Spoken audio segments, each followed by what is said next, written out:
Okay, welcome to the Casting for Fun podcast. I am your host, Albert Pineda, and for episode 6 of the show, I have my good friend Peter Hauge on. Peter, how you doing? Hey, I'm really well, thank you. How are you? I'm doing well, thank you. Very well. I'm grateful that we had this chance to talk. Like we were just kind of explaining before we actually started. We've been friends since high school. Yeah, that's right. 20 plus years since we graduated, since 1999.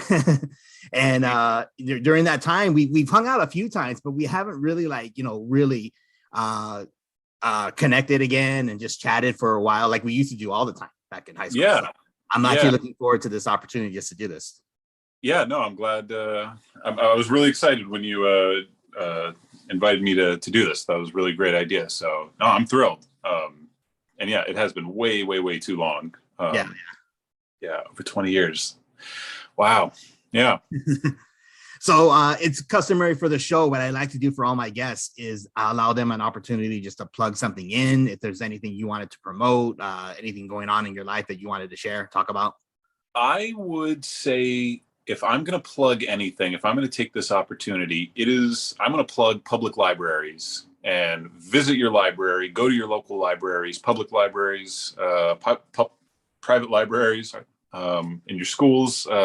But yes, go to the library. That is going to be the one thing that I promote. Awesome. Yeah. We're definitely going to get into your career, which I'm really excited to hear about since I don't think we've really discussed it at all. So that should be good. So I wanted to take a time just to kind of reflect back on our high school years, which I thought was really fun. We had a really tight-knit group back then. You really did.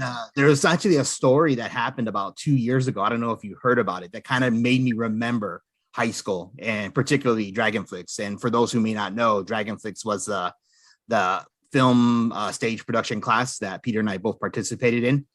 So I don't know if you heard, in the summer of 2020, there was a fire at the San Gabriel Mission. Oh, do you remember hearing about that at all? No, I don't think I did. Oh, really? Oh, okay. Yeah, it was all over my Facebook account because I have lots of friends who have been a part of performing arts for Temple City High School. So anybody who had been a part of the performing arts, regardless of what you did, I think could justify saying, yes, you had fond memories of going to the Civic Auditorium and to the... Yeah, absolutely. No, that was really very probably some of the best times in my life working there and working on that playhouse, because it's you said it's the Mission Playhouse now, right? Yeah, the Mission Playhouse. It had a name change. I was doing some research about that, and I saw that. I mean, the way we called it would be the Civic Auditorium.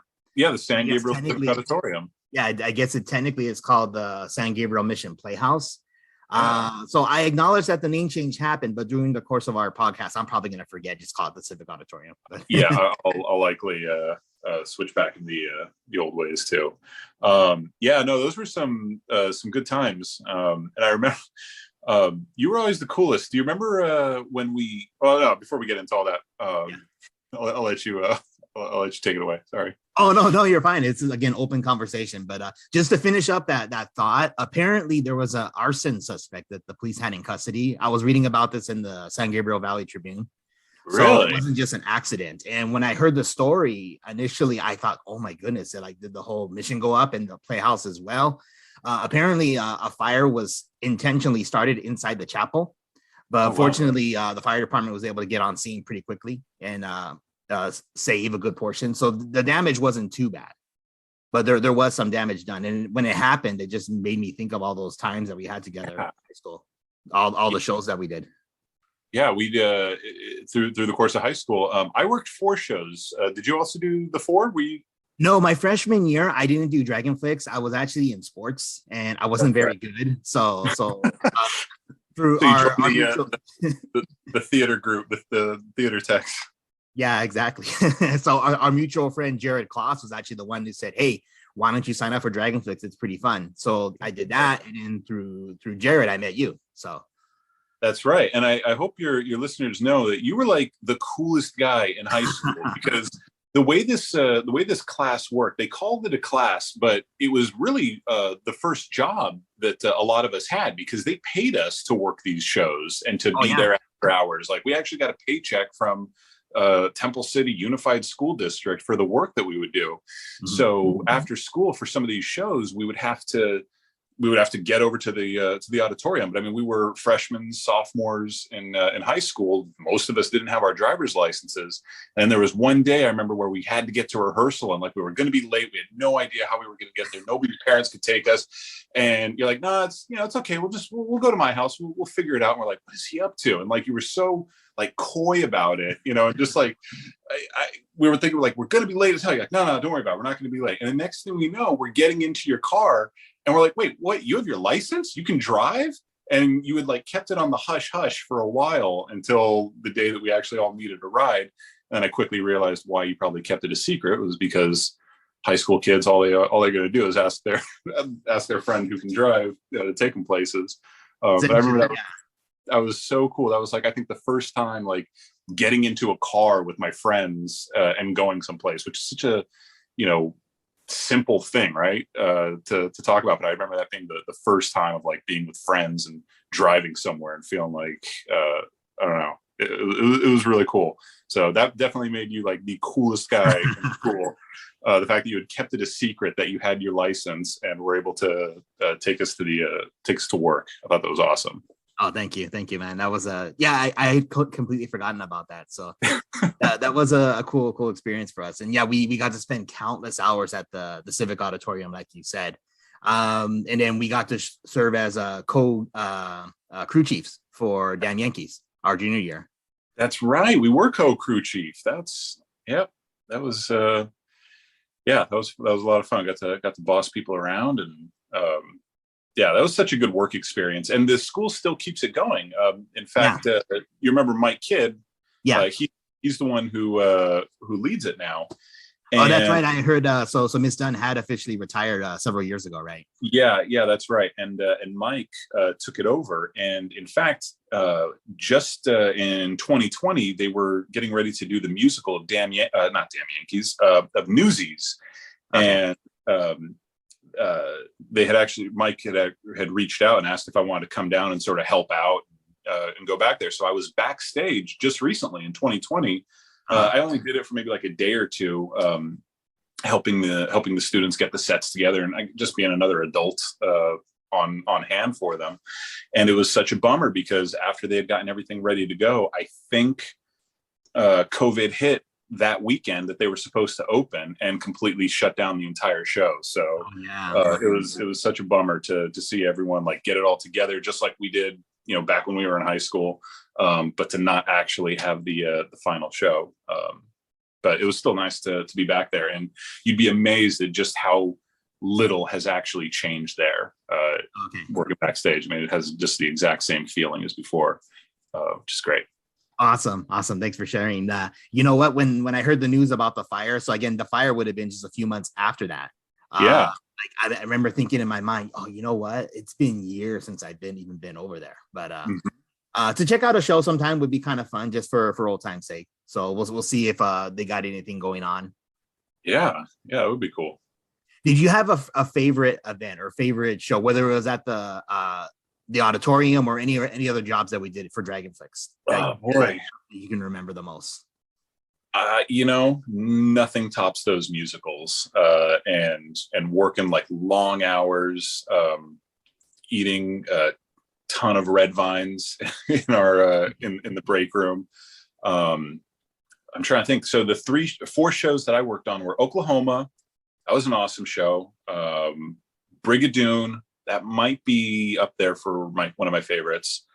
Was it Damn Yankees our junior year? Damn Yankees our junior year, yeah. That's when senior year was Guys and Dolls. Yeah. So I'd say between Brigadoon and Damn Yankees was probably one of my favorites.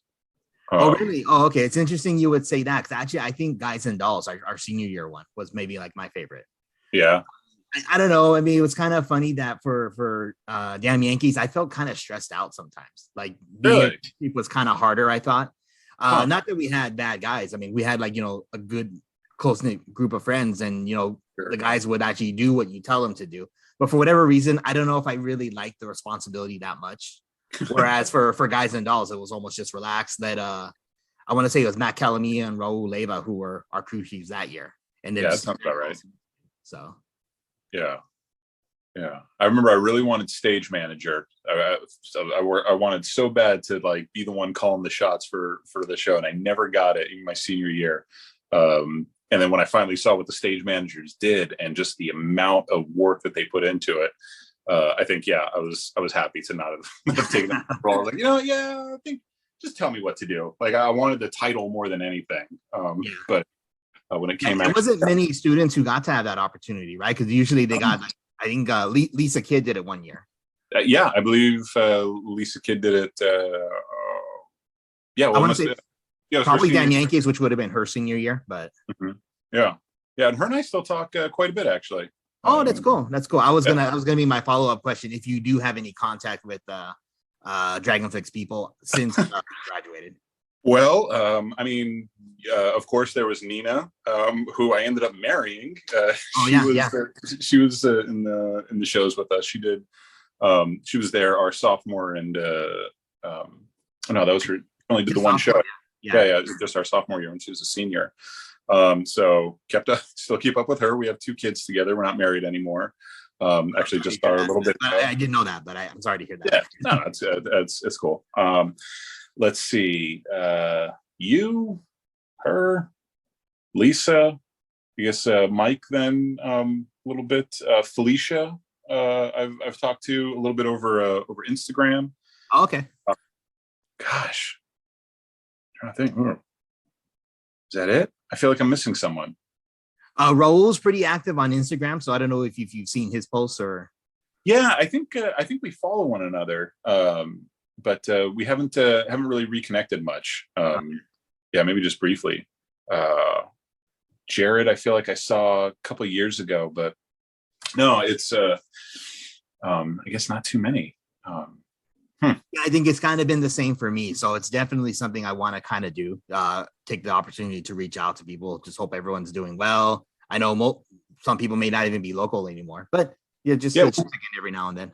Well, we got totally screwed over on a high school reunion. Like I never heard anything about a 10-year reunion or a 20-year reunion. So either people aren't inviting me or we just haven't had any of those things. But I don't know.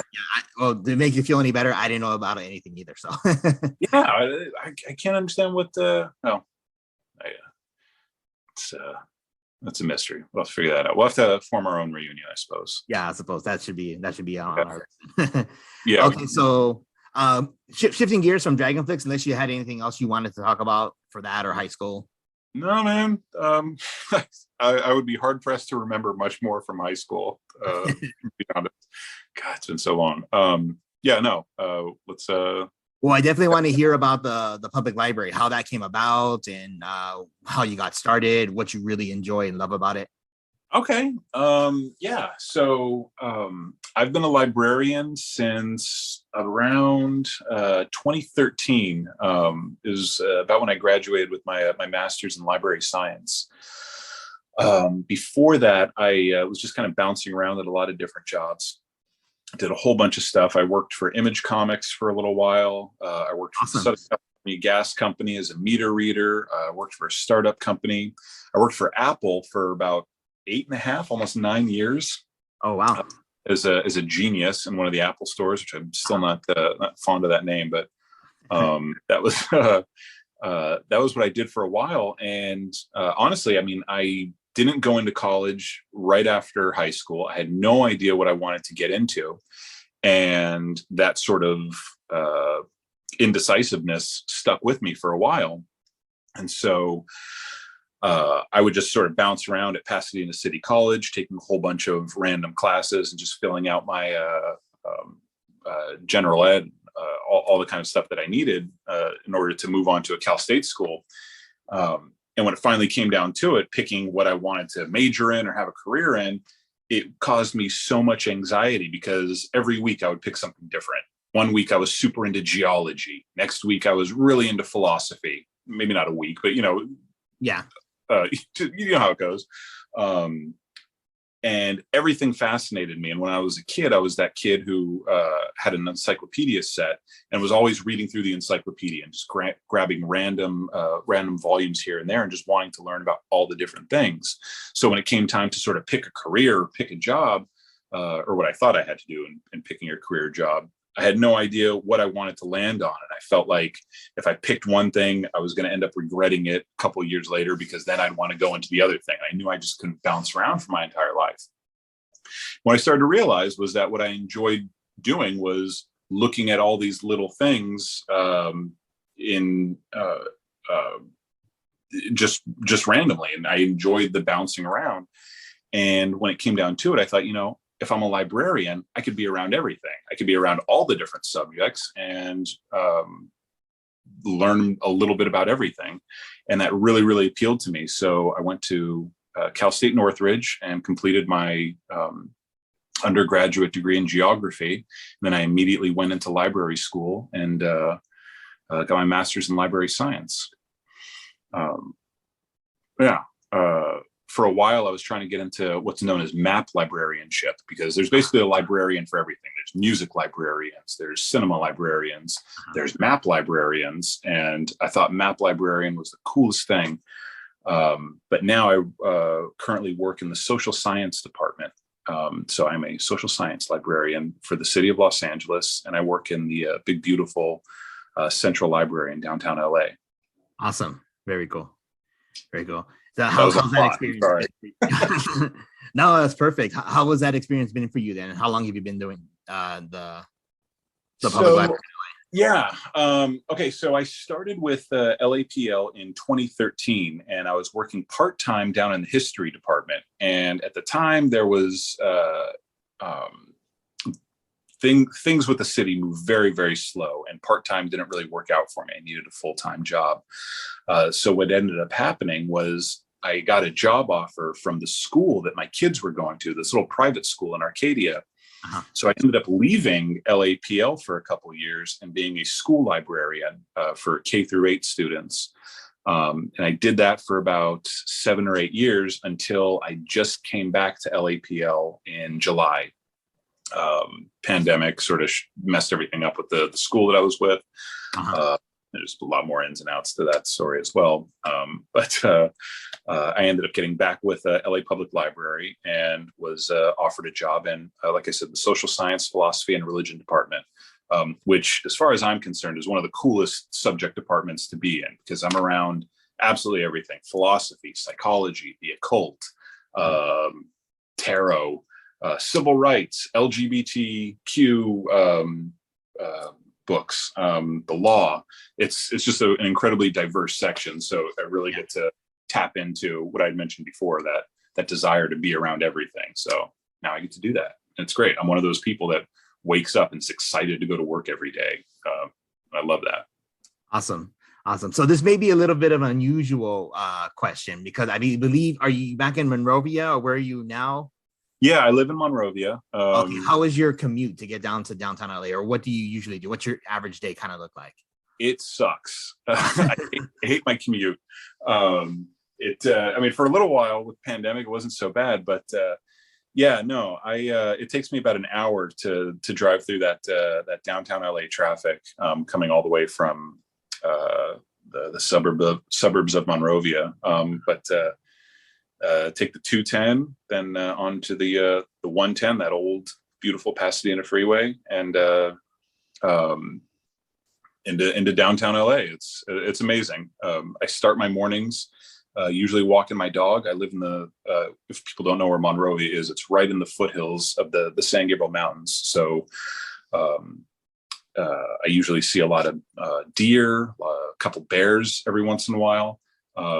And then usually by 9 o'clock, I'm at work in downtown LA, right across the street from the US Bank building, and all the few skyscrapers that we have. But it's really cool. I go all the way from rural to the city every day, and I'm really grateful for that. Like, that's a really cool experience. So, yeah. It's not a weird question. That's a great question. I like that. Cool. Well, thanks. Glad you liked it. I guess it seems weird for us here in the LA area. We always have to just talk about traffic and commute, like what we do. But I guess for outsiders, it would just seem like weird and strange. But I don't know if I have the analytics for my podcast, so I can kind of have a gauge of who's listening. I have listeners for all throughout the country, so which is pretty cool. Well, Really? mostly people that I actually know. So it's cool with Facebook and Instagram, other social media outlets. You can actually create those connections. So That's pretty cool. yeah. So you mentioned at the beginning about the plugin for supporting your public library. What can we do Yes. specifically to help? I mean, it blows my mind when I talk to people.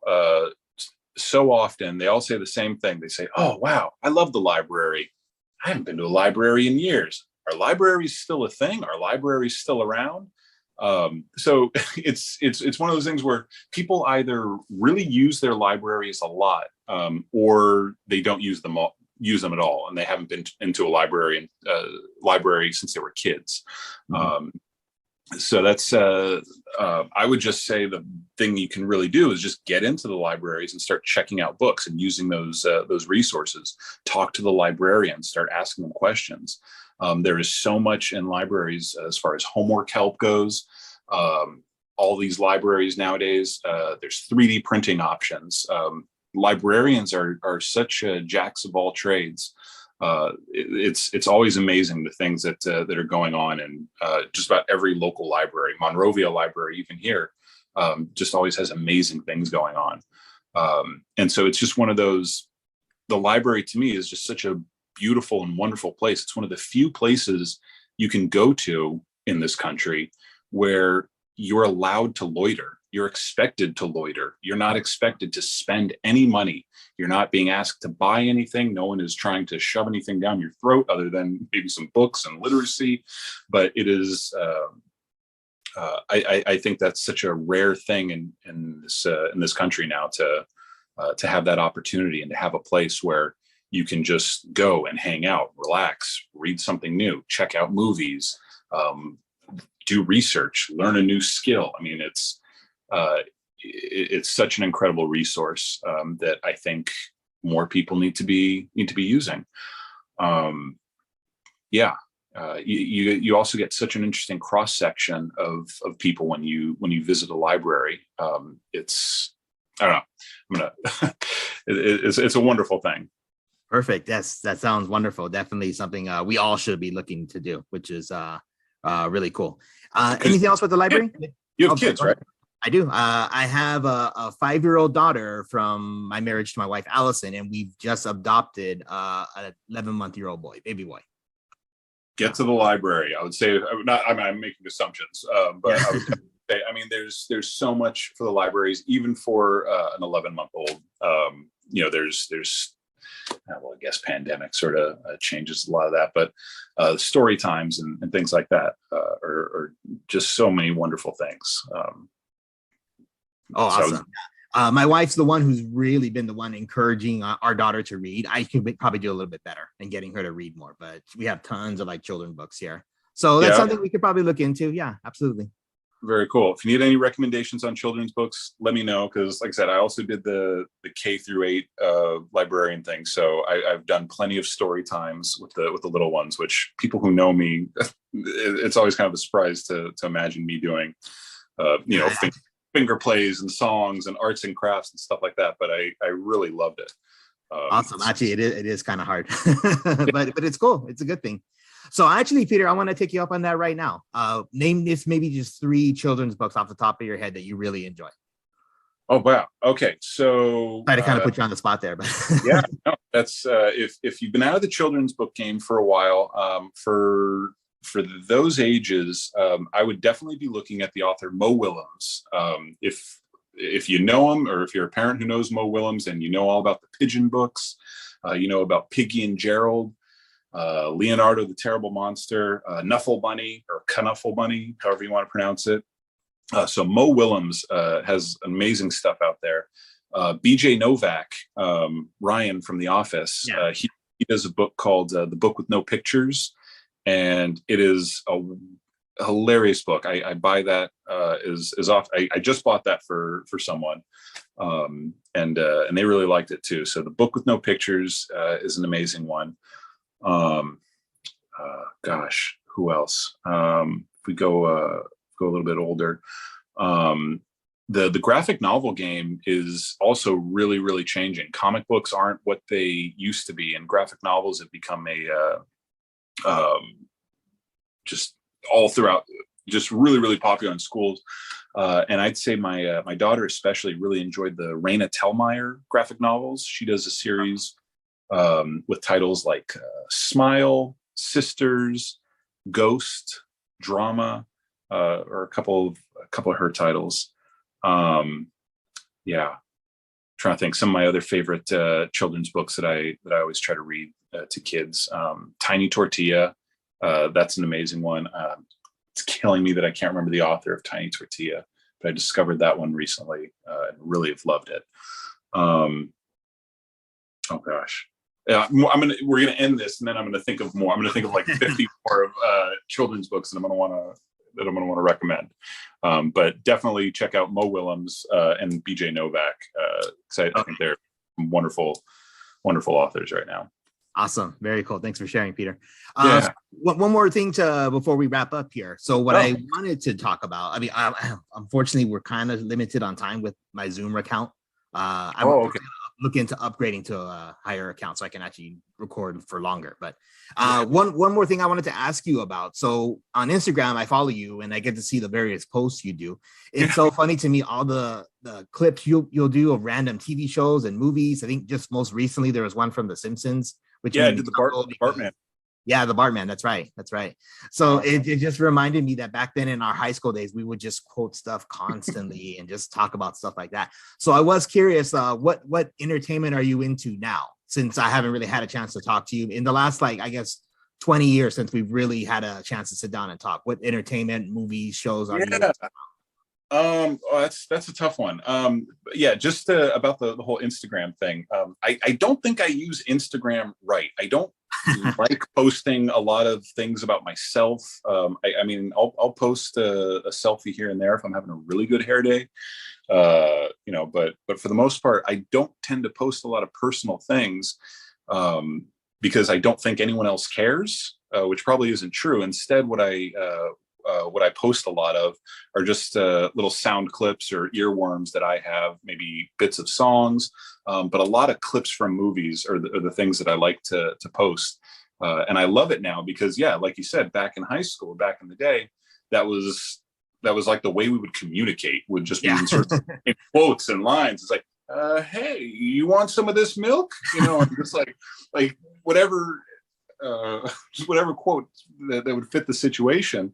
I love that now I'm actually able to go on YouTube and find the exact clip and do a little screen capture of it and sort of package it out and just sort of spew these lines and quotes to people. I don't know if anyone else finds it entertaining or if anyone else gets any of the stuff that I'm posting, but I don't know. That's just the way that I like to use Instagram, is not to share my own stuff, but just to say, hey, I think this is cool. Do you think this is cool too? And that's pretty much all I do nowadays. But I'm glad to at least hear that you see them and you notice them, because absolutely, I do every time. Cool. Nice. Very cool. So was there a particular show or movie that oh shoot, I didn't even answer your question, did I? Right now, and I keep talking about this, and anyone who knows me who's listening to this, they know exactly what I'm going to say. Still, my favorite show, and the one thing that I'll binge watch on the regular, is Mad Men. Mad Men is, I'm certainly not the only one who considers it to be an amazing show and one of the best shows ever made. But it's something that I'll watch quite a bit. So Mad Men is one that I really like a lot. I'm excited about The Boys on Amazon. I think I just heard that season 3 is coming back soon. It's Always Sunny in Philadelphia is definitely a big one that I'm. Barry on HBO. Holy smokes, is that? Oh, maybe that's the one that I heard that was coming back with season 3. Maybe they're both coming back with their third seasons. Barry and The Boys. But I'd say those are my top ones right now. Which is kind of sad considering Mad Men hasn't been on for a couple of years, or it's been over for you. But it's still nice to go back and rewatch the old episodes. But yeah, Myself doing that often with movies and shows. My wife thinks it's kind of silly. Like, we've already seen it once. Do we really need to see it again? But I'm like, people no. We go back and watch it over and over again. People don't watch things anymore. It's so strange to me. But me, when I was growing up, my mom, she had a part-time job at a movie theater. It wasn't just a movie theater. It was the Academy of Television Arts and Sciences had like a private theater, and they would do screenings there for members of the Academy. And my mom just managed the theater. So on the weekends, I would get to go there and see whatever movie was playing. And because I'd be hanging out with her all weekend, I would see the same movie 3, 4, 5, I think sometimes even 6 times if they were doing it 3 a day. Yeah. And so I just really got into the habit of rewatching a movie. And I feel like you have to watch a movie several times in order to really pick up all the nuances of the acting and the sets and the costumes and things like that. And, you figure when you're watching any movie or any show, the people making it, they've sat and they've watched it at least a dozen times to, check for whatever stuff that they do. So I think a lot of times shows and movies need to be watched and rewatched many times. So I don't think it's weird at all. I think it's strange when people don't want to rewatch it. I don't know. I mean, I guess who doesn't want to? I'm with you 100%. Awesome. Yeah. Awesome. Well, this has been great. Any other talking points? Anything else you'd like to bring up or discuss? Man, there's going to be so many things I'm going to want to discuss and talk about. But no, now I can't think of. I'm planning to keep this podcast thing going. I mean, I love it. It's been so much fun for me just to talk to people and old friends, acquaintances, and just get back acquainted again, which is really cool. So if you're down, I definitely would love to have you on in the next couple of weeks for another episode. I think it's such a great idea what you're doing. I would be thrilled to come back, and I'll maybe even a little bit more organized with talking points and more things that that I want to plug. But no, I think what you're doing is awesome. It's really cool. I would be thrilled to come back and talk to you some more. Either on the show or even off the show. If you want to go out and get some food, we got to catch up one way or another. We absolutely need to do that. That would be a blast. Yeah, that would be really fun. Absolutely. And I want to meet your kids too. Oh yeah, absolutely. I'd definitely love to meet your kids too. I mean, also they're older now, but it'd still be nice to meet them and say hi. How's it going? It's crazy. My son is a sophomore now. My son is the same age that we were when we started hanging out. Wow. So that's a weird mind thing for me is like talking to you right now about like things we did in high school 20 years ago, and then have a kid that is the age that we're discussing. It's bizarre, man. It is, but it's wonderful. It's great. Yeah, no, it's the greatest. Absolutely. Okay. Well, thanks for coming on, Peter. I really appreciate it. We'll definitely catch up again soon. I cannot wait for that, Albert. Thank you so very much for having me. It's been really great. Okay. We'll talk to you soon, man. Take care. Bye.